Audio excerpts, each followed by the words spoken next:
Le bonheur, être heureux, heureuse, est un des grands paradigmes de notre société matérialiste et consumériste d'aujourd'hui.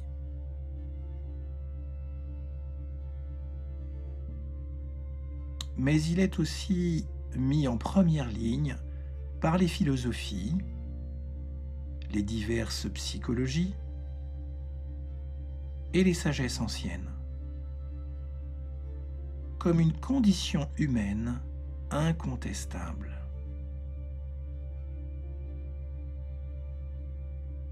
D'ailleurs, qui oserait remettre en question ce Graal évident, n'est-ce pas?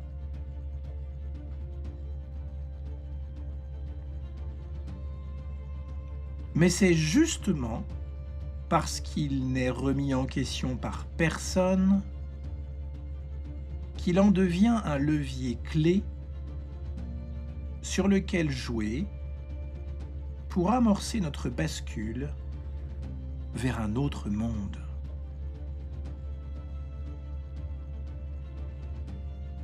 Un monde qui nous est aujourd'hui inconnu. Pour autant, ce qui peut nous interpeller de prime abord, c'est qu'aucun être humain n'a la même définition du bonheur.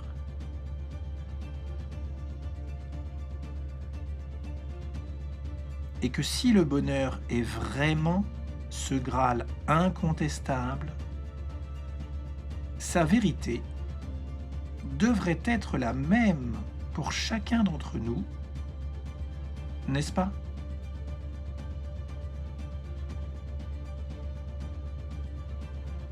Or, elle diffère.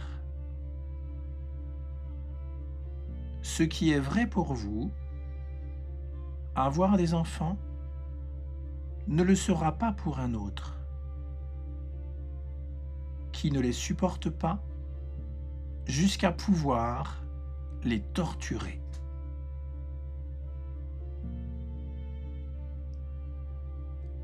Et si le bonheur est ce chemin incontestable à vivre, pourquoi ne le vivons-nous pas tout le temps? Et pourquoi ne sommes-nous que quelques-uns à estimer être heureux, être heureuse? Si le bonheur n'est vrai que par intermittence et uniquement pour certains, comment peut-il être vrai?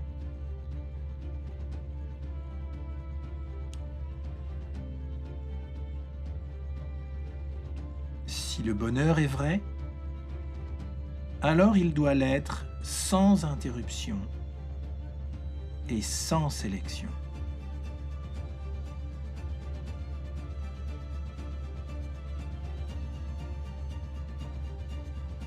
Reconnaissons ensemble que ce sujet, sur son principe, mérite plus d'attention qu'il n'en paraît de prime abord.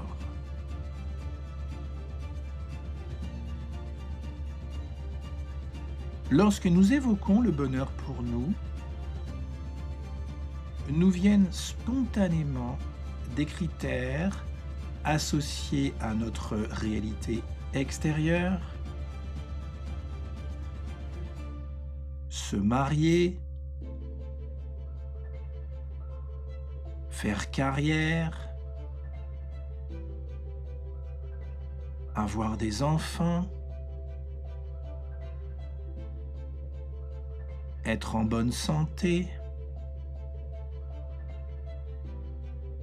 faire le tour du monde,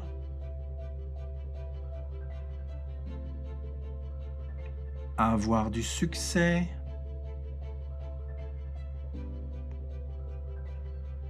faire fortune,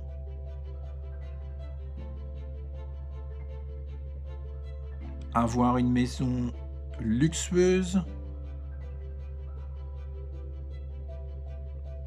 vivre en pleine nature,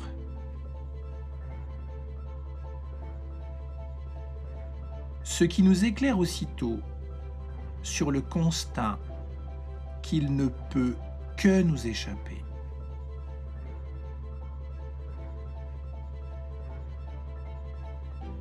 Car comment faire de votre bonheur quelque chose qui est en dehors de vous-même, qui vous est extérieur,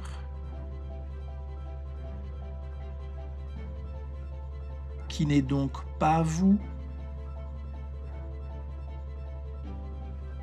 et qui vous échappera sans cesse.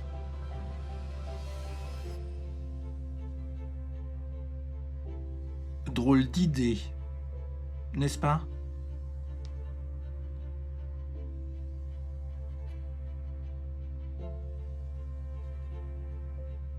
Ce qui nous amène à prendre conscience que si notre bonheur ne peut nous être extérieur,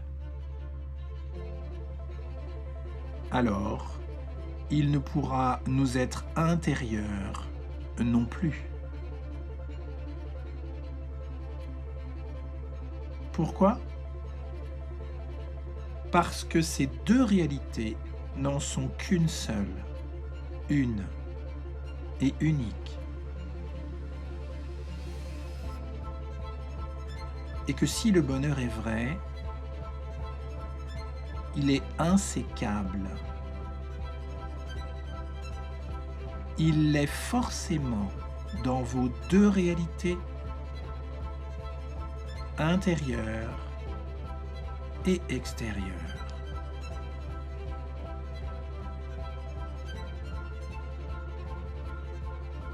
Car elles sont inséparables.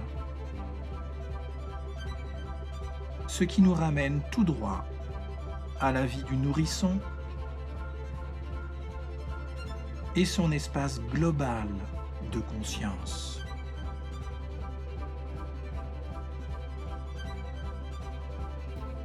D'ailleurs, lorsque nous sondons nos images clés du bonheur,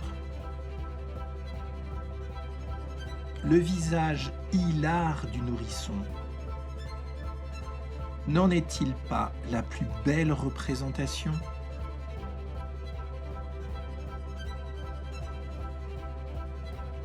Qu'en est-il donc du bonheur durant cette période de notre vie,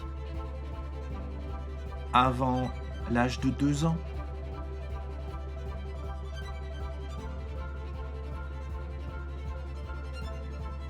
Le nourrisson se confond avec son espace de conscience, tout son espace de vie. Il ne peut donc avoir une idée du bonheur.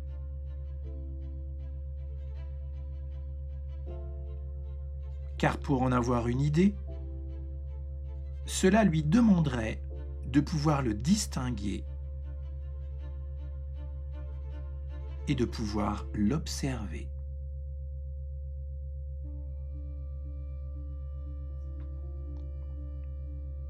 Or, il n'observe rien. Il confond tout avec sa présence. Son regard est toute la réalité englobée. Il n'est que l'observation sans extérieur.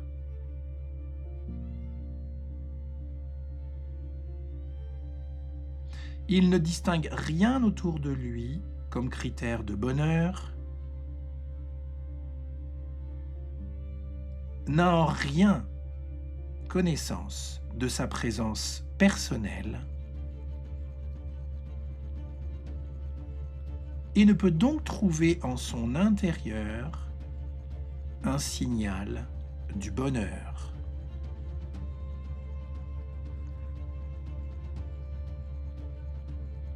Le bonheur chez lui ne se distingue pas et n'a aucun signal.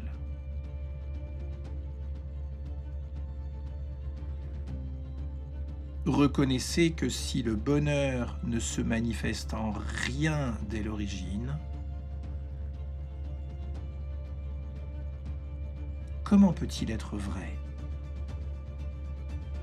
et être un de nos moteurs de vie?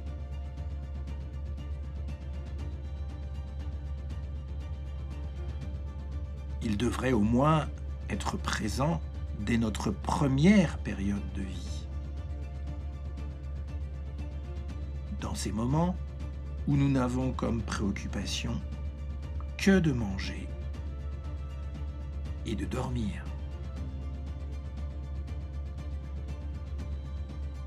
D'ailleurs, nous n'avons même pas véritablement ces besoins, car ils se confondent avec nous.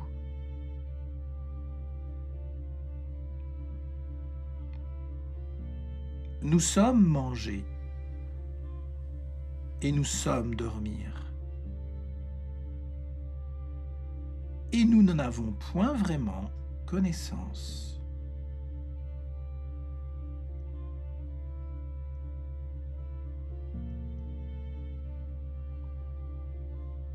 L'aliment et le sommeil sont alors notre nature et ils nous font rester présents. Mais présents à rien.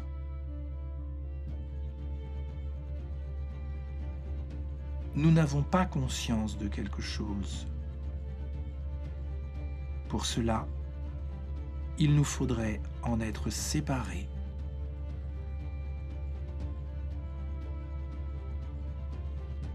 La conscience est notre seule présence. Et cela se suffit à soi, car c'est la vie totale.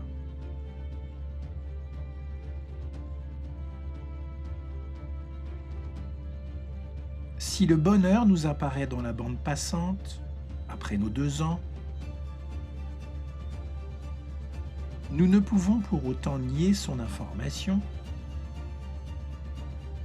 Et peut-être est-il présent avant nos 2 ans, sans pouvoir le distinguer et sans pouvoir l'identifier.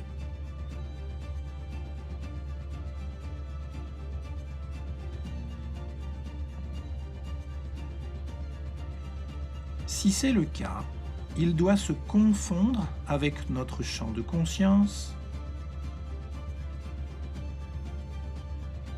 Et si c'est encore le cas, alors il est constant. Car notre champ de conscience total ne cesse jamais et ne cessera jamais.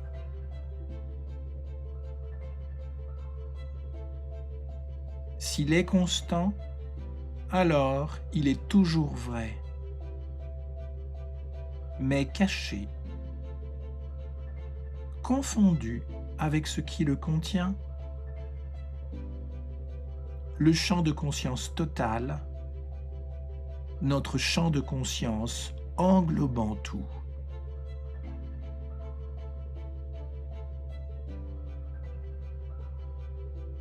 D'ailleurs, ce signal de totalité confondu avec notre présence ne se confond-il pas avec le sourire du bébé ?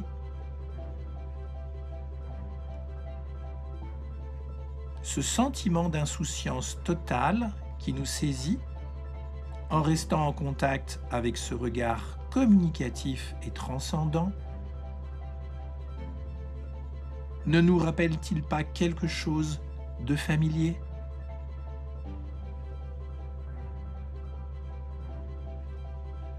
Un espace sans interruption et sans frontières, que rien ne peut stopper.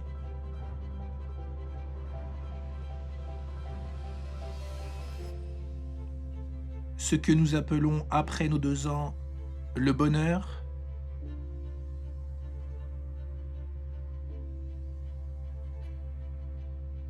ainsi, lorsque vous vivez ensuite des moments faciles ou difficiles, quel signal va les distinguer dans leur texture?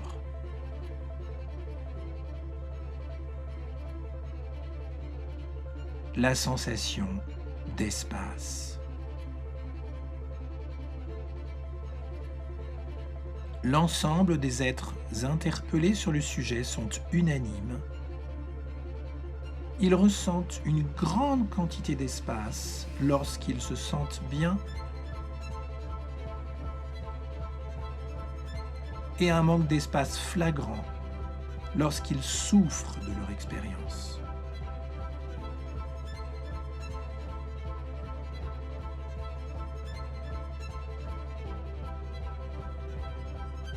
Alors qu'ils étaient convaincus que c'était le contenu de leur expérience,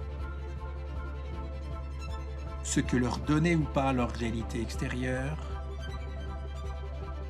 qui prédestinait à leur bonheur.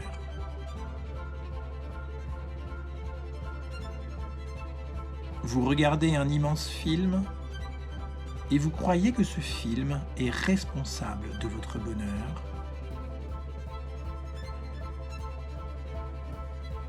alors qu'il est la quantité d'espace que vous vivez dans cet instant.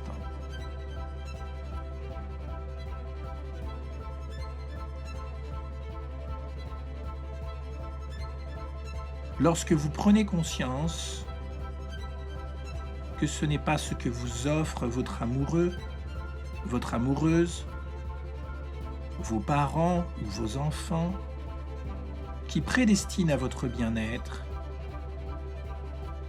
mais que c'est le sentiment d'espace, avouez que cela change la donne. Pourquoi ? Tout simplement parce que vous devenez plus autonome soudainement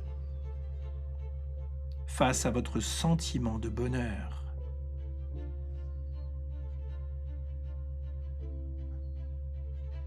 Fermez les yeux et imaginez chaque matin le sentiment amoureux dans un contexte identifié et aussitôt vous vivez l'espace total.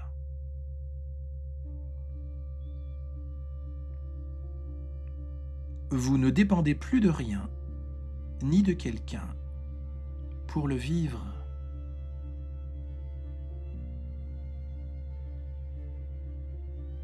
Peut-être vous dites-vous que cela n'est qu'imaginer et que ça n'est pas réel.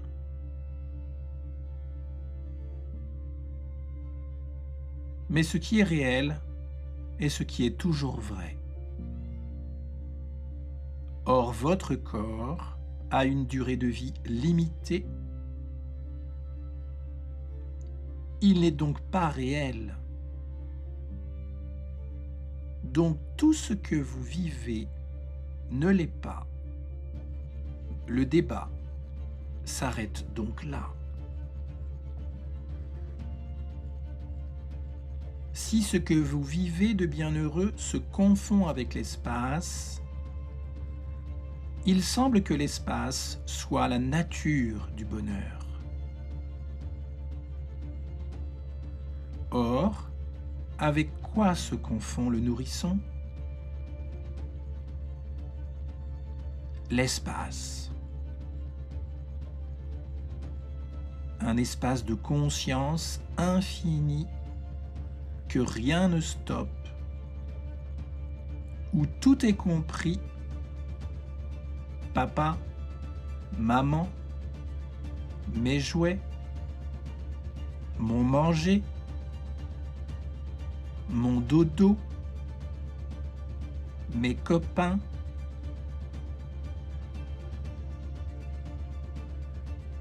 si vous avez tout, parce que vous êtes tout, n'est-ce pas le bonheur total ?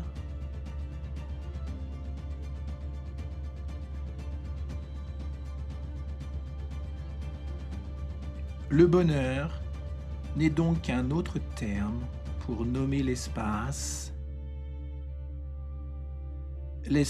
illimité que vous êtes avant vos 2 ans et qui contient tout. Rien n'y manque. Tout y est englobé et compris. C'est le bonheur.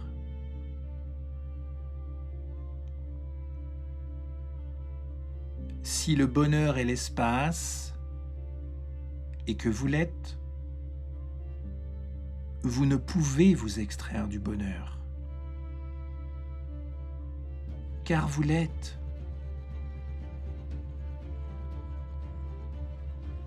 Et si vous l'êtes sans pouvoir en être conscient, consciente, votre quête de bonheur est donc vaine. Et pourtant, il ne peut vous quitter.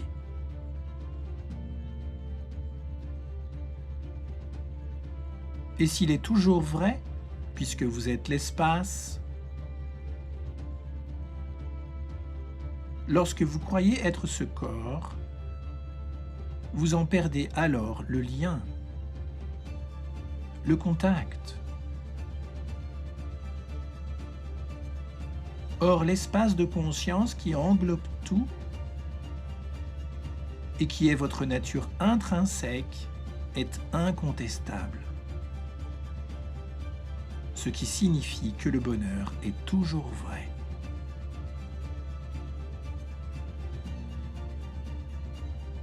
Ce qui nous permet de mieux saisir pourquoi il nous apparaît à partir de l'âge de 2 ans, non pas pour le vivre en dehors de nous, mais pour nous faire savoir notre nature.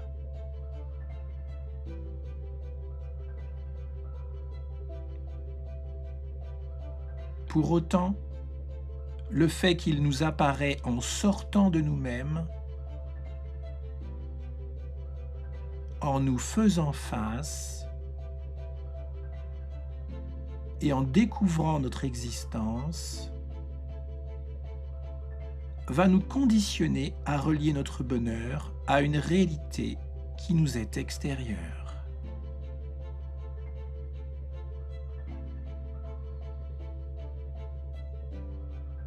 Imaginez qu'à chaque fois que vous apparaissez à partir de l'âge de 2 ans, vous ressentiez le sentiment de bonheur et que vous viviez cela des milliers de fois. Vous voilà programmé pour chercher le bonheur en dehors de vous. En vain, pour la plus grande souffrance de l'espèce humaine.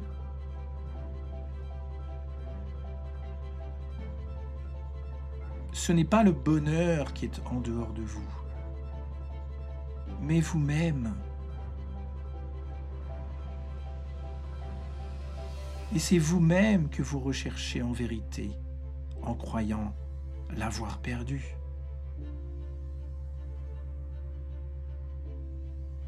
Et faire fortune ou vous marier n'y changeront rien.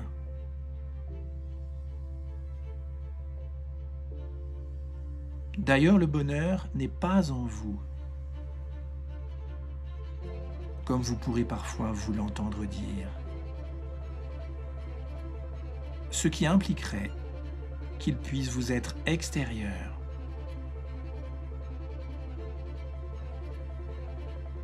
Il ne vous est ni intérieur, ni extérieur.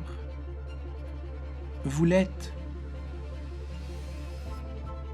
Et il ne peut ainsi vous échapper. Fin du chemin. Alors, que reste-t-il de notre société basée sur le bonheur ? Une tromperie et une histoire, parmi tant d'autres.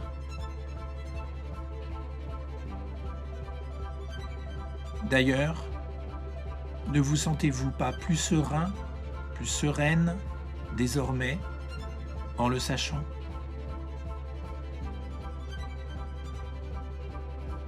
En étant désormais conscient, consciente que vous êtes déjà ce que vous cherchez, le bonheur.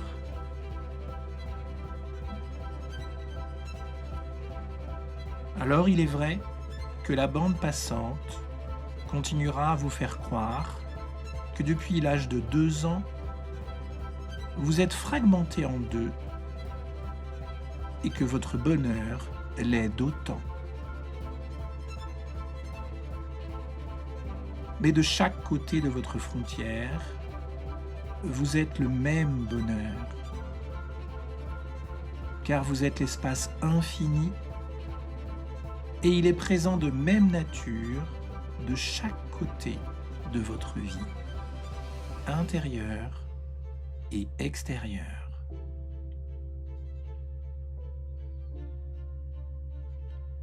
C'est le fait qu'il soit fragmenté en deux qui vous fait croire à sa perte. Mais il n'en est rien, car vous l'êtes. Et il ne peut vous être ôté. Vous pouvez noter à l'occasion toutefois que c'est lorsque vous perdez sa trace, fragmenté en deux, que vous apprenez son existence, son besoin,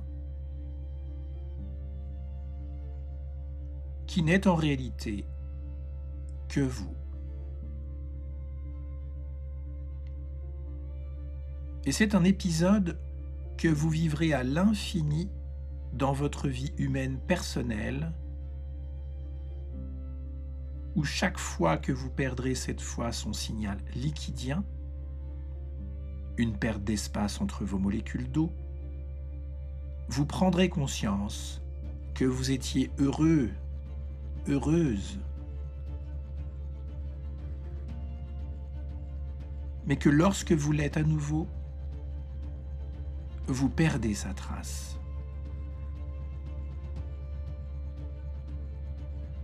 Ce qui vous confortera dans cette révélation que vous l'êtes. Chacun de vos pas, chacune de vos chutes est donc le bonheur, car vous le portez avec votre trace dans l'espace. Il accompagne votre sillage comme votre ombre. Et si vous en doutez, fermez les yeux. Restez avec ce manque de bonheur plusieurs instants ainsi. Restez avec et vous le serez à nouveau. Car ce n'est qu'un pli dans l'espace qui vous donnait le sentiment d'en être séparé. Mais votre conscience, qui reste avec ce pli, agit comme un fer à repasser. Désormais, vous êtes à nouveau vous-même, la toile cosmique dans sa totalité, dépliée, et son unique langage est le bonheur. Souriez. Vous voilà chez vous. Et ce sourire béat ne vous est pas étranger. N'est-ce pas ?